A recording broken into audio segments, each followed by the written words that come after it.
Is it over or is it just getting started? Welcoming you back, friends. I've got my McDonald's cap out here.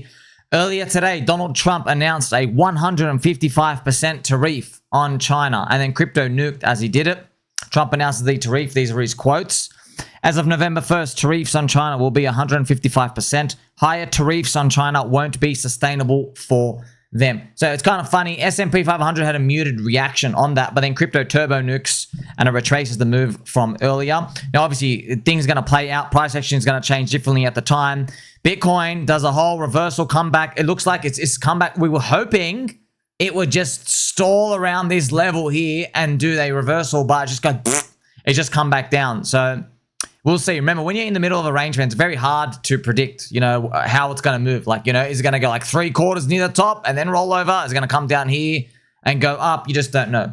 We're still stuck in the middle of this range, all right? We need Bitcoin at 115,000. It makes the monthly candle green. A lot of people are calling for the end. A lot. Yeah, man, fans, it really, and it comes down to a believer cycle, man.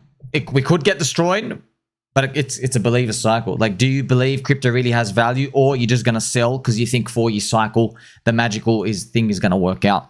Even though we've seen no euphoria, Coinbase App Store, maybe, friends, it's just how the universe had to play out. That's how I'm interpreting it. I'm like, well, I didn't even see one slight euphoria signal. Not one, okay? The Solana JPEG casino stuff, that is Solana as a chain going up. It's not the industry rising, okay? Others, BTC is still low. We didn't see a $1 billion ICO raise, so we'll see how it all plays out, right? I want to show you this fantastic video from my friend, Mr. Durty Crypto. And what I'm about to do, friends, it's going to blow your mind, okay? So this topic, right? Pulse Chain, Richard Hart. Thank you to my friend, Mr. Pre-Showered Crypto, Mr. Durty Crypto. He's made this amazing movie, and it's a compilation, which I'll show it to you now. So let me just give you the quick gist. Richard Hart's favorite movie, one of them, is The Game. If you are following pDAI, you'll know in The Game, everyone's watched the movie. Let me just spoil it for you, okay? Just so everyone is on par. In The Game, the whole movie, the main character, some weird stuff starts happening to him. People are stalking him. People are following him. He gets death threats. They try to kill him. They shoot him with like a laser. Car crashes, bomb, whatever. I forgot the whole movie, but a lot of things happen where it gets psychological turmoil all over him, over and over and over. The twist of the movie at the end is that it was a game. Okay? It was a test from his friend to see if he could survive. And then at the end of it, there's a scene called The Jump, which Richard Hart, people asked him, what's your favorite scene from the movie? He goes, The Jump. And at the end, the character jumps off. He thinks he's dead. And he ends up surviving, okay? And then everyone comes in to celebrate. All right? Now, this is where it gets more spooky. We're going to watch this video quickly, but I just want to give you the gist to see what you're watching. In the movie The Game, this is where it gets really weird. There is a significance with, this is crazy, a significance with the number. They talk about the number $600 million, 600M. Now, if you're in Pulse Chain, this is where it gets crazy. The Pulse Chain sacrifice treasury is $600 million of Ethereum. And this is where it gets even more spooky, okay? The Ethereum Foundation recently just moved $600 million of ETH. And it's so crazy you would never believe it. So thank you again, Mr. Durty Crypto, for putting this together. The Ethereum Foundation moved 160,000 ETH. Remember, fans, that's from, if you look into richardhart.com, that was the Pulse Chain sacrifice treasury. We had 166,000 Ethereum in there. Now it's moved out. You see, $620 million is moving. Real strange coincidences, right? So 160,000. Now this is really surprising us. What are the chances Ethereum Foundation moves $600 million between internal wallets? Really weird, man. You know what's even more weird? For him to get 160,000 ETH. This is so weird because Richard Hart bought the top of Ethereum. Okay, which I'll now come and show you. He bought the top of ETH at like $4,000 right here. Okay, so he bought it right here in March. Yeah, So it's about 600 million. Man, it's really weird how we raised $600 million. It's really weird because that was the non-hex money raised. It was $600 million of DAI. Unless you really think Richard Hart was conceiving of this back in 2020. So when he did the sacrifice, he's like, I know what I'm going to do. I'm gonna play a game. We're going to take it to the next level. That's insane if he did that. But that's like, for instance, not even 9-dimensional chess. Now you're doing Chinese and ancient Greek letters and Aramaic. Like that. This is like the hieroglyphs from ancient Egypt and UFO language type of, like that type of level dimensional chess. And you might say, Tommy, how did the $600 million number, we're going to watch in the clip soon, how did it like become relevant? Is it by chance? Look, man, we could have easily, you never know, man, maybe he sacrificed on his, maybe he had ETH and BTC and he put money in himself to get that around that number, $600 million of DAI, right? So this is the video from Mr. Durty Crypto. Are you ready to play a game or to find out something you've known all along? If I go on through, Richard Hart, the best investments are discounted due to few understanding their true value at the time. The market's ignorance is your gain. By the time the average investor understands why something is great, it is too late. So that's what I tell you, friends. What we try to do here is you try to find information out about a lot of stuff to see if the difference between price and value is big. If you can see value in something, then the price is a liar, always. The price and value is disconnected, yeah? That's why a lot of people who don't see value, they think something down 99% should be down that much. But if you see value in the future, then it's cheap, right? Prices for buying, prices for selling. We are in prices for buying here. So this is where we continue, okay? Let's continue. So Richard Hart. What's Richard Hart's favorite movie? The Game. Okay? The Game is tied with Aliens for my favorite movie. I love the thunder in the background. Vitalik, this could be you with the Ethereum Foundation. All right? So look at this. We even have, hey, what's your favorite part of the game? And then Richard Hart replies, the jump. You see that? The jump. And now they're actually going to show you the jump. Let's go. So this is the movie, The Game. This is good AI. We made some posts on this as well. So friends, in the movie The Game, the guy's invited to a special event on October 20th, which is exactly what we just saw, The Game. What happens on October 20th? It's actually pretty much it. Focus on $600 million, okay? So this is Durty Crypto showing 160,000 ETH, which is around 600 million, is moved to 26 addresses. All right, and then it was 28 cached as well. All right, these are all the transfers. If you continue. This is the Pulse Chain SAC is no longer there. Something else happened. That is the look on chain, right? That is 600 million USDC has been borrowed, right, on that ETH. That's cool. So they deposited $600 million into Aave and they borrowed ETH, $260 million from that. Very interesting. What are they going to do with it, right? Some people speculate a peg. I don't know how we can do a peg. If, like, let's say Pulse Chain Pioneers own 80 or 90% of the tokens, there's 44 billion pDAI. So even if they owned 90%, that's still $4 billion you got to accommodate for. I don't know if 200 million is only 5% of that. Do you know what I mean? Of that $400 million potential to accommodate. A mysterious whale with 600 million USDC borrowed 66,000 ETH from Aave and deposited it into Binance. What is the significance of The Game, October 20th and $600 million? So in the movie, friends, this is a part, right? They'll speak about it.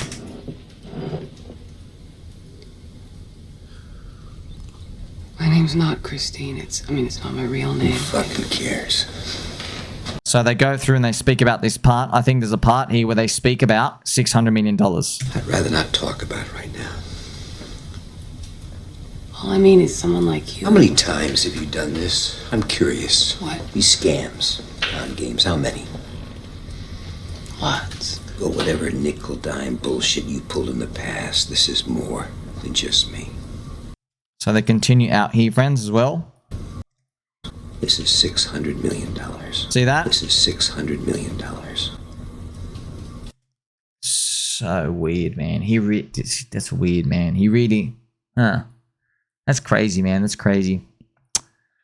Look, some of you, it's a bit hard to understand, but look, you have to assume something.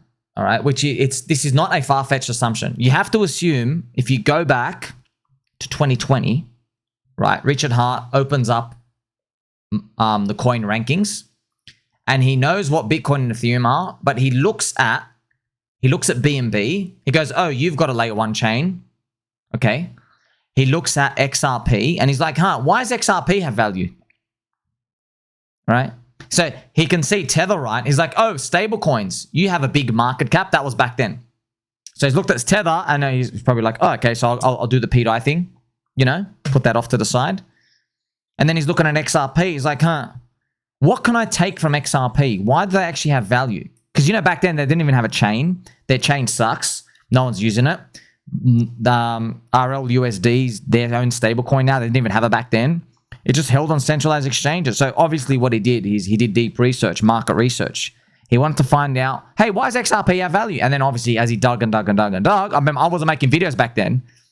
He naturally, doing his research, is like, oh, XRP guys, they got a lot of conspiracies and riddles. Banks are going to use them. US Fed, they're going to back it with gold. Every single one. We've heard all of them. It's really, really funny. Friends, I still meet people in real life. I don't know if I told you. I can tell you now. There was one dude who was at a shopping center. I don't think I told you guys. Okay? I didn't tell anybody. I remember, I was walking to the shopping center and I saw this random guy. Yeah? And I couldn't believe it. He was watching an XRP video. Right? And I forgot how I heard. I think I was just waiting. I was waiting somewhere in the shopping center and I'm hearing this guy talk about XRP. So this guy's looking down, right? And I think I looked at the video and I got the title, right? I got the title. I think this was like a year and a half ago, maybe, or a year ago. And I looked at the title and it said something like $1,000 XRP. Yeah. And I think when I went home, I looked it up on my phone at that time. And yeah, it was a conspiracy riddle dude saying like the US Fed's we gotta play some music. We gotta play some PUBG music. The conspiracy was that that's funny. The conspiracy was the US Fed is buying gold to replace Fort Knox, but it's going to be used to back XRP. You gotta love them. You gotta love them. All right, you gotta love them. So obviously, see how I guess Richard Hart was doing market research back then. Many years ago. He's like, hey, why does this thing have value? What do I even do with it? Why is it up there? So you have to believe that Richard just goes and looks at those coin ranking sites and he's like, what can I take from the top up here? Right? What's the highest market caps? If you imagine he did his research like that, you'll come to that conclusion.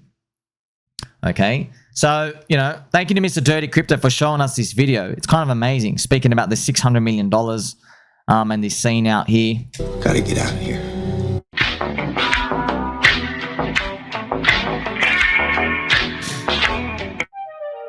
I was rugged and left for dead in Hexico, and all I got was this stupid pDAI shirt. Awesome. So the conspiracy goes down, right? Is he mixing the flavor? Now, let's play some angel music. You might ask a question. Good question to ask. Somi, what happens when the conspiracy is done? Well, it's just like the UFO lore. It's never done, baby. There's always something more. Always. Okay? Now, in the context of Pulse Chain, how could it play out? Well, I'll just give you an idea.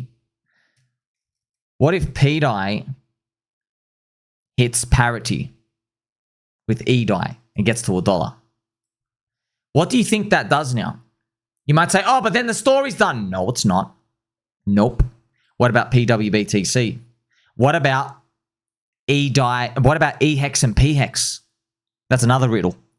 So think about all the other things. So if pDAI gets to $1, yeah, remember, what if now there's a discrepancy? Can eHEX get to the pHEX price as a 1.0 ratio, right? So people will speculate on this. Let me show you the eHEX pHEX ratio. It's at 0.33, right? So you never know, man. Like, fans, wouldn't it be funny if eHEX pHEX just comes back down here and the conspiracy is that they're going to peg and then it goes all the way back up to like 0.5, and then everyone thinks it's going to peg, and then we actually have the bear market and it comes back down. So you might think that's a failure. It's not a failure. That gives people in the next cycle something to conspire about. You know? What about the other P tokens? pARVE, P-Link, P-SHIB, P-Uni, P-Compound, whatever they are, P-Mana. Can they hit parity? All of that as a chain reaction, all because pDAI hit $1. If pDAI got to eDAI, that gives you something next cycle to play for. You see? So the story's not done. You know? Friends, I've watched the UFO lore evolve, right? So first you learn about, oh, there's UFOs. Oh, they're not controlled by humans. Then you learn about the non-human intelligence. Then you go, wait a minute. What do they look like? Oh, there's grey aliens. And you go, oh, some of them are Nordics. And then you realize there's like heaps of different species. There's even giant bugs. Okay? And then you learn later on, you're like, whoa. They're controlling us? How do they control us? I thought we had free will. And then it gets a bit more complicated. Then you learn about consciousness. Then you learn that the government's trying to keep it a secret. You see, it keeps progressing. But then you realize, wait a minute, that's weird. How come the government's been trying to keep it a secret for 75 years if everybody who was in the government 75 years ago is now dead? And you realize, oh, the non-human intelligence are controlling us. And then more conspiracies come out and they go, are they controlling us because it's bad? That's like black pill approach. Or you have someone like me saying, hey, maybe this is all part of our journey, just like the movie The Game, where we think we're being enslaved, but this is kind of like lighting a match up our bum so that we can become equal with them. But we only become equal if we're not lazy, which means we have to think we're constantly under threat. There's an alien invasion. There's sickly diseases. Do you know, friends, there's even from France, this is such a mind-blowing fact, in the bubonic plague in the 1400s or whenever that happened, the Black Plague, the French people were writing in their journals that there were tyrants from the air. So basically, alien dudes came out with the masks and they just sprayed the bubonic plague in people's marked homes, and they helped spread the plague. And you might wonder, wow, that's sickly. They're trying to kill us. Or maybe they're trying to boost our advancement of the medical industry. Yeah, but it's beyond your understanding. It's almost like Richard Hart playing around with you with his alt accounts. You see, we're going really down the rabbit hole. But, you know, that's like I said, friends. If we were to see like some UFO ship on top of the White House do some backflips, alien comes down and like Tony Hawk's does like a mad ollie, one of those ollie flips with his skateboard, kind of like Richard Hart's brother does, and then just like zips back up. That'll be like be the fuel for like literally the next 30 years of conspiracies, just like Roswell when Roswell crashed, right? Well, what about if pDAI hits $1? You know everything I'm telling you, friends. It's not even speculation because this already has happened. Okay, it's already happened. Let me show you, for example, XRP's chart, friends. XRP did a 650x rally in 2017, from January 2017 to December 2017. Yeah, it did a 650x rally. Can you believe that? 650 times your money. This one massive year is still paying its dividends in conspiracies. This year, still for XRP. Can you believe that? From 2017, friends, it's been 8 years. Can you believe, friends, in 2 years, it'll have been 10 years because of one big birthing moment. By the way, we're all here because Bitcoin pumped 100,000x off the low. Just to give you an idea, right? So is it far-fetched to think that if pDAI gets to $1, it buys the network effect dividend equivalent, it plants the seed for the next P token speculation stuff? Yeah, man. We might have a big alt season where just a lot of people buy the P tokens after they see pDAI go up and they go, oh my gosh, which one's going to be the one that next pegs? And that might be stuff for next cycle. You see what I mean? That might be what happens, friends. But that's why it's a believer cycle. Do you believe Richard Hart, who had the foresight to live on top of a sandwich shop so he didn't have to walk far to go get his nice club sandwich, do you think he's scamming? Right? Do you think like Crypto Kobe's right, where everyone lost their money and he's a scammer? Do you think Eric Wall and his boyfriend Udi, while they're not sticking their tongues down each other's throat, do you think that they are correct? Richard Hart's a scammer and he's a lard and he's run away. If you have that impression, that's fine. You can click sell and leave. Okay. I mean, hey, we have a decentralized exchange for you to literally click and leave, and you can bridge out and get out. You don't have to tell anybody either. You just leave in 2 seconds. Okay.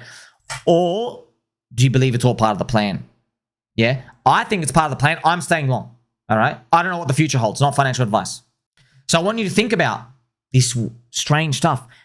Ethereum treasury moving $600 million. Pulse chain sacrifice $600 million. All the money gets moved and spread out. Makes you think. You and I, friends, we're still in the arena now.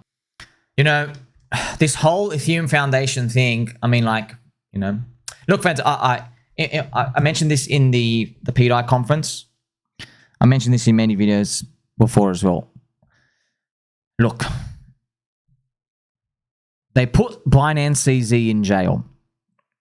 They killed the Binance US dollar so that Tether could have reigns with USDC and that all the volume of the spot ETF, which was not launched yet, they didn't even know, which was it could go onto Coinbase. They basically controlled the whole situation, okay?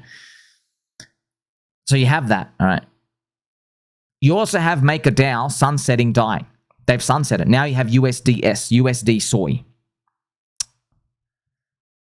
If you're a crypto cypherpunk believer, if you believe in freedom and privacy, you're OG crypto. Is it that far-fetched to think that you would privately be supporting Richard Hart's actions, never say anything publicly? You know, I don't think it's far-fetched at all. I would not be surprised if there are people holding Pulse Chain assets and they believe in the pDAI thing as well. If they are from OG MakerDAO, if they are from the Ethereum Foundation, if they're also from Bitcoin OGs, I would not be surprised. They just keep their mouth shut, you know? And then us are just making noise. We're like we're the fun, front-facing entertainment, you know what I mean? For this kind of entertainment, just to see us speak about these things. We're kind of figuring stuff out, but we don't really know the full picture. It's all speculation, right? Yeah, I don't think that's far-fetched to think of at all, you know? It's a believer's cycle. Like, subscribe, belly button, or catch you in the next one.